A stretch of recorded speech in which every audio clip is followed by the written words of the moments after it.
6 साल के भाई के त्याग की कहानी। एक बार एक 2 साल की छोटी बच्ची रक्त की एक बहुत विकृत बीमारी से ग्रस्त थी। अस्पताल में भर्ती वह छोटी सी जान अपनी आखिरी सांसें गिन रही थी।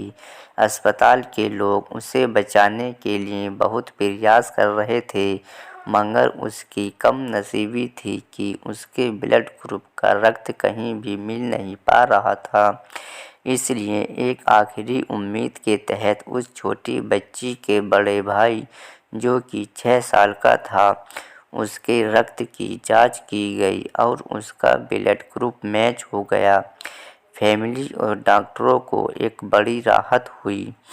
उस 6 साल के छोटे लड़के की माँ और डॉक्टरों ने उसे अपने पास बुलाया और उसे समझाया कि कैसे वह अपना रक्त देकर अपनी बहन की जान बचा सकता है। सबकी बात सुनकर वह बच्चा थोड़ा मौन हो गया और थोड़ी देर बाद बोला, मुझे सोचने के लिए थोड़ा सा समय दीजिए। किसी को भी उस बच्चे से ऐसी प्रतिक्रिया की उम्मीद नहीं थी, मगर डॉक्टर की सलाह से उस लड़के को 1 दिन का समय दिया गया। अगले दिन वह बच्चा डॉक्टर और माँ के पास आया और बोला कि मैं बहन को रक्त देने के लिए तैयार हूँ। सभी उस छोटे बच्चे के फैसले से खुश हुए। डॉक्टर और अस्पताल का पूरा स्टाफ जितनी हो सके उतनी तेजी से अपने काम में लग गया। थोड़ी ही देर में लड़के को अपनी छोटी बहन के बाजू वाले बेड पर लिटा दिया गया और उसका खून कलेक्ट करके उसकी छोटी बहन में ट्रांसफ़र किया गया। देखते ही देखते छोटी बच्ची में फिर से जैसे नई जान आ गई हो। सब बहुत खुश लग रहे थे सिवाय उस छोटे लड़के के।